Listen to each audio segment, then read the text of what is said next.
Hello people, Awesome50 back again, and today I'm going to talk about a game called Close to the Sun. Now, this game is actually on the Game Pass, Xbox Game Pass.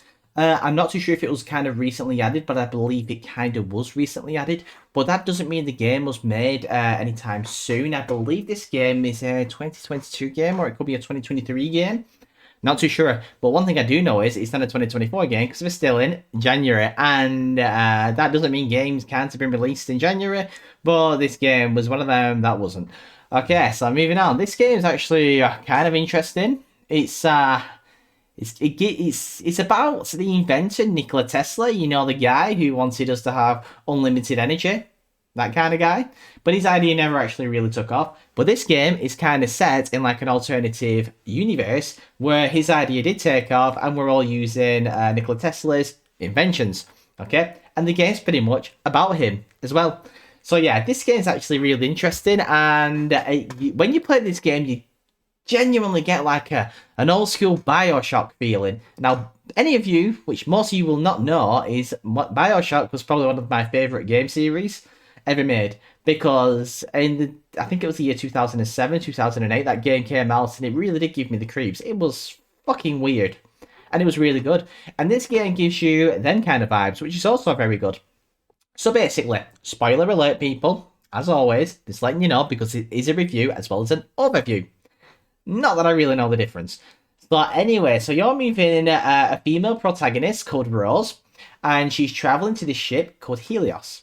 And now she's here because she wants to save her sister, because some fucked up shit's happened and your sister needs saving. So anyway, you get to Helios and you find out that everybody's dead. Ah. Oh. So yeah, everyone's dead. So then you have to walk around and find out what the fuck is going on. So then you walk around. There's loads of like messed up shit, and basically, yeah, you have to save your sister, and you get in touch with your sister via the intercom. Well, she mainly gets in touch with you, of course, because she summoned you. So anyway, your sister wants you to prioritize saving her research, and then you're thinking, wait a minute, what the fuck? Prioritize her research? What's going on? So yeah. So anyway, you go to her room, you look for her, you look for her research. Can't find it. She's hidden the research. And you've got to do like a series of puzzles trying to find out the clues to where her research is. Excuse me, people. Can't beat a pint. Yes. So yeah, so you need to find her research as well as her. But also on the intercom, you hear this from this guy called Aubrey. And you're thinking, who the fuck is Aubrey? So anyway, Aubrey kind of helps you get to your sister. And he does help you. Whilst at the same time, there's this guy called Ludwig. Don't know who he is. He's probably somebody in history, I believe. I don't know. He's also trying to kill you. So anyway, so you have to solve some puzzles. You have to like explore the area. You have to explore the ship Helios and find your sister with the help of Aubrey. And obviously, Aubrey wants you to save him. So as you progress in, a lot of fucked up shit happens, and then you find out what has happened is with Nikola Tesla's work, he's been trying to drain energy from like an alternative fucking universe, and he's done something with time and space, and he's kind of messed up the equilibrium of the fucking world pretty much. And these tears in time and space are allowing these monsters to come through and pretty much kill everybody, because that's what happened to everybody. They either all killed themselves or these monsters killed them. And to be fair, these monsters, when you see them, I don't know about you people, but I got a Stranger Things kind of vibe. It's like they copied off Stranger Things, like the Demogorgon or something. That was a bit of a bit of a copy. They kind of stole that. It's like copying your friend's homework and changing things up a bit, because that's pretty much exactly what happened with these. This is how they created these like monsters. So anyway, yes. So you have some jump scares when the monsters come. But don't get me wrong, with these monsters, it's all patterned attacks. So you do get some jump scares and you have to run away from these monsters, but it's all like timed. So if you do the right movements, the monster won't get you. But if you do the wrong movements, the monster will get you. It's not like a look at the draw kind of thing. If you can escape from these monsters, it's all predetermined, which is kind of weird, me saying predetermined, because this is like a game about fucked up space and time travel. But whatever. And yeah. So there's one part in the game, again, talking about the monsters chasing you. This really messed me up at one point. So there's one time where you see one of the monsters kill somebody, so then you start running away from the monster, and the monster's literally right fucking behind you. And I actually had to look this up on the internet because I was fucking baffled because it's so difficult to open a door and press a switch. You know, in the game you have to be mega accurate. Your cursor or whatever on the screen has to be exact to pull a switch. So there's one part where you run down these stairs with the monster chasing you, and you have to open the switch to get through the door, and the door closes, and the monster doesn't get you. But it turns out, this is where I had to look it up, when you run down the stairs, if you turn left, the monster's definitely going to get you, but if you turn right and run around the stairs, the monster won't get you. So by turning right and running, you can set your cursor on a diagonal, and then when you press A or X or whatever, it will then open the door up perfectly, then you can get through. But if you turn left and then you have to turn the camera to press the switch, which turning left would be the faster option in any fucking given circumstances, but no, you've got to run around. And then the monster won't get you.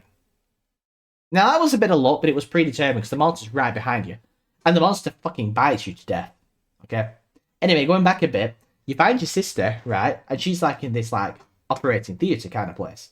Now, I'm not too sure what she's doing in like an operating theatre, to be honest, because she's a physicist. But anyway, then a monster comes out and kills your sister.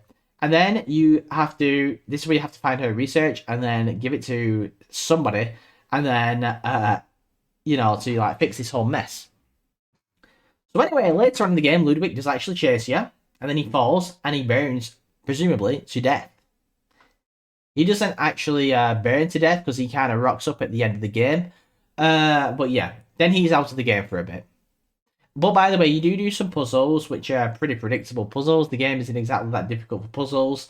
So you do have some of them to get to where you are, kind of thing. I know this is absolutely a ridiculous gaming review because it makes no sense what I'm talking about. But hear me out. This game is reasonably decent.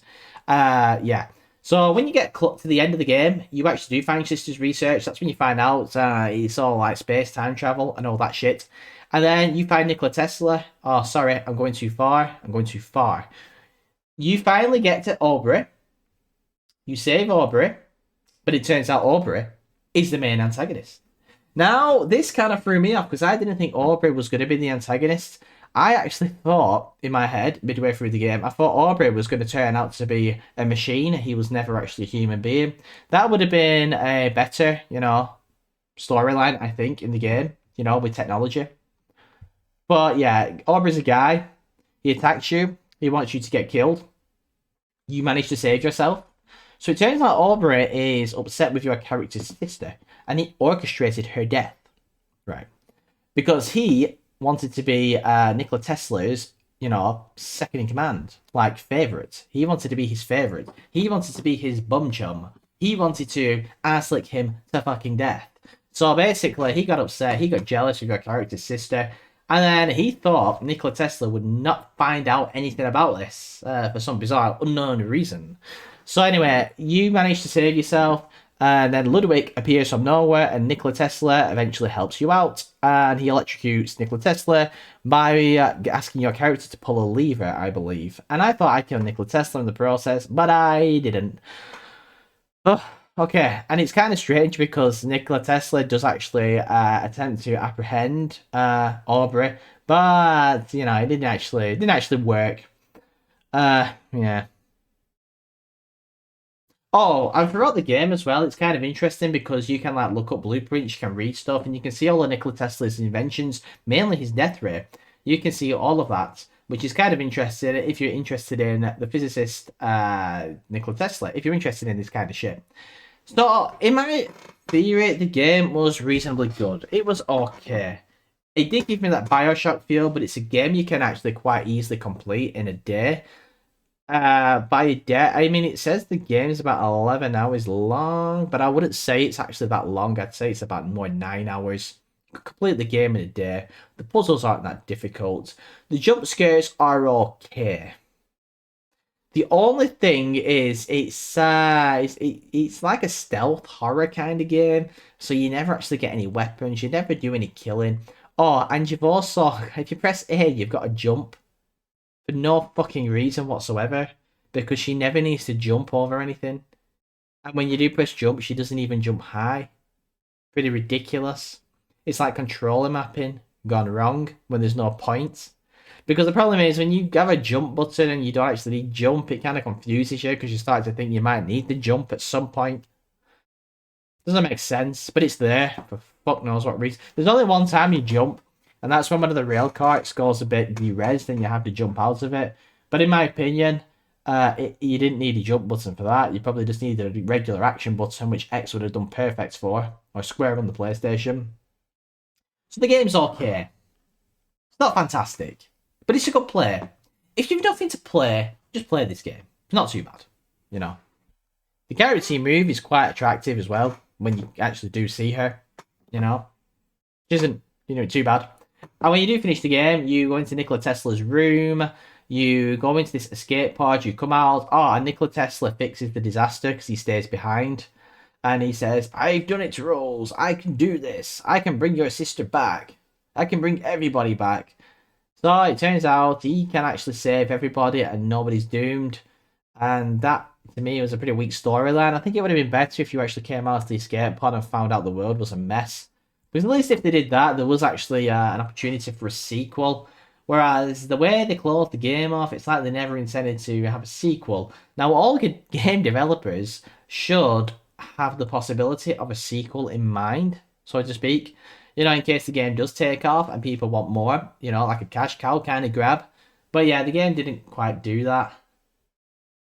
I mean, I didn't actually see who the developers were for all I know. It could have been an indie game, but the graphics were reasonably good. So the game isn't actually a bad play. The game's called Close to the Sun, and it's actually not too bad, but it's not perfect. And it's just a good game.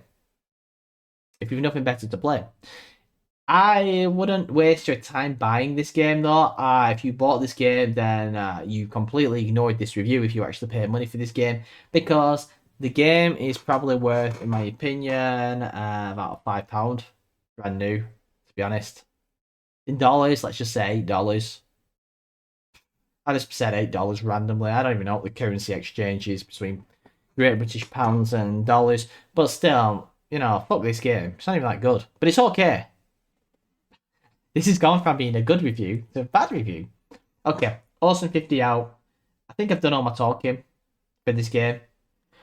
The storyline, it's actually pretty linear. There's not a single RPG element in this game. It's extremely linear as well. You don't kill anything. You don't pick up weapons. You don't do anything like that. Hell, you don't even need to sneak in this game, because it's all predetermined is every action you do in this game, but whatever.